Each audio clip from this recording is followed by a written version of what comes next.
Anyone that's serious on YouTube and making it a business wants to know how to increase their income, improve their CPM, improve the adverts that get placed against your content. I've got a few tips for you. Here we go. I'm Alan Spicer, I'm your YouTube expert, and today we're chatting business. Well, the business of money on YouTube at least. Now, if you've been creating content on YouTube for any length of time, you may now be monetized. And sometimes you have really good days and sometimes you don't. The CPM rate is based on the things that are on your channel. And it can seem frustrating that you have X amount of pounds per 1,000 views and somebody else gets many, many more. But there are a few things that you can do to tweak this. Number one, evaluate the content that's on your channel right now. Have a look at your analytics. There will be some videos that have done much better than other videos. Pick through those, have a look at your top 5, top 10, and see what themes may be occurring in those videos. Are those top 10 videos mostly how-tos? Are those top 10 videos mostly talking about a set product or service or game? Are they a certain length? Do they appeal to a certain demographic? Are they specific niche? Are they put in a specific playlist? Once you've figured out the connections, the similarities between those, you need to make more of that type of video. So let's say in my case, the business content on my channel gets a higher CPM rate compared to, say, my tutorial stuff. It would behoove me more to go and make more business stuff, more business themed, more business titled, more business tagged, because these are proven winners that get a proven track record of additional watch time or a specific type of advert served against it. For example, Ty Lopez, who possibly spends a lot of money trying to hawk his course online where he's stood in front of a mansion or in front of a fast car, he might be throwing 20, 30, 40 bucks at an advert that could hit your audience demographic, whilst he's not going to spend that kind of money if it's against toys. So to increase your CPM overall for your channel, make sure that you're replicating the stuff that you know gets a higher CPM. And I don't mean neglect the ones that have a lower CPM, but understand the difference between the two. 2. Make longer videos. Now, CPM on YouTube is based on the advert served, how often, and the video. Now, if you're lucky, adverts can play at the start and at the end, but if you have a 10-minute video, they can also be placed in the middle. If you have a look at the case of Shane Dawson, he put up videos that were an hour and a half, hour and 42 hours long as part of his whole documentary series last year. Whether it was the Jake Paul one, whether it was the Jeffree Star one, it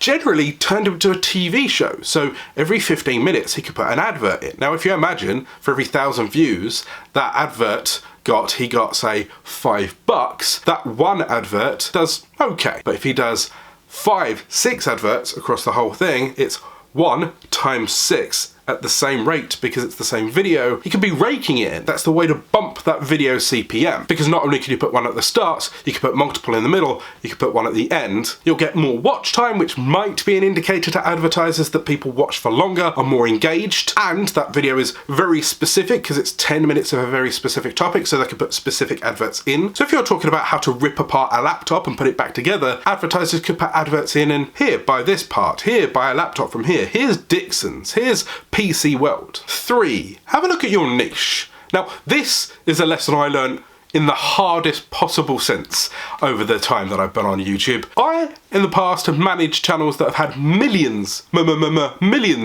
of views. Those videos are in the entertainment sector. The problem with that is the entertainment sector can get thousands of views much more easily if you tweak it properly, because you can pander to the topics, you can pander to the trends, the funny news, the weirdness, that kind of thing. But that also means that you'll get a slightly lower, or in some case, rock bottom CPMs. Why? Because the topic might be inappropriate, or the topic might be overexposed. So therefore there's so many people talking about that the advertiser can bid less to get more traffic. On the other side, let's say you're creating tutorials on how to create YouTube videos, or educating people on business. Now, this is a slightly harder niche. This is much more direct, and this can be a very specific audience that people want to tap into. If I'm talking about business and I've done a video on how to start a business, which I'll put in one of the cards up here, never quite sure where to point, in that video I talk about how to start your own business. So if you're an accountant, or if you're some kind of business guru,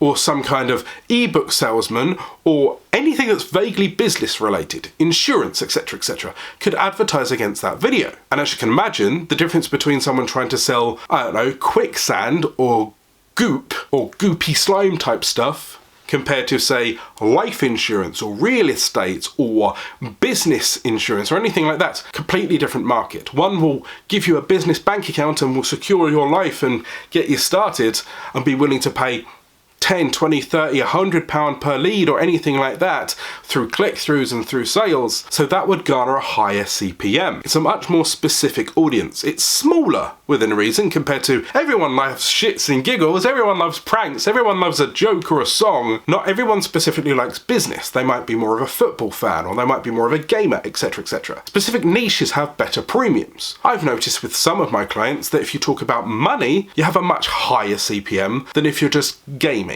for example. So maybe tweak the niche you're in, maybe tweak the videos that you happen to be creating, or add an additional series to your channel in which you know that those are your tutorials and these are your business related content, and you can marry them together and they can swim around and one can lift your CPM and one can bring in your audience. 4. Swearing. Yes, it does indeed affect CPM. Now, a bit of mild swearing is not a huge problem, but if you're effing and jeffing all of the time, you can either be flagged as inappropriate or the algorithm kind of hears it, kind of sees it, and certain advertisers will maybe steer away from you, which means that they might be the higher paying ones, or that means that you get 1 or 2 less adverts per 100 views, per 1,000 views, which means you get less per 1,000 view CPM. There is a rumour that if you avoid it in the first 3 minutes or so, or the first 30% of your video, then maybe you kind of exempt from this, but I would advise that if truly your focus is in maximising your CPM, either bleep it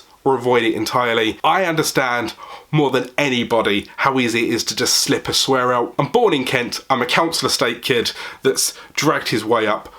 Effing and jeffing is like a second language to me. It's ingrained and it's very hard to stop. Try and curb it and it might help your pocket and you'll feel a little better for it at the end of the month, at least on camera. 5. This is one that I've done recently. You've got all of your videos. Let's say you've made 300, 400, 500 videos. Why not now create a blog around that if you haven't done already and monetize that blog? You can have adverts from AdSense placed against them. They will then pull in the audience accordingly. You can pull it all in the same AdSense accounts that you do for YouTube, and then you can build up once again a small drip feed from somewhere. If you're talking about real estate, you may even get the click-through conversions and sales and leads. People are still buying banner ads, people are still buying pop-ups. Yes, it may be part of the old web world, but it's still equally as relevant. There's still an audience that would prefer to read articles with visual aid, whether it comes to pictures or video, than specifically directly only watch a video. You can always transcribe your videos, turn them into blogs, and then that way people could read 3 or 4 pages of you talking that you've fluffed up with nice content, infographics, that kind of thing, and then you get double the income. People can watch it, or you can get drip fed from written articles as well. Or you can boost your income using affiliate links.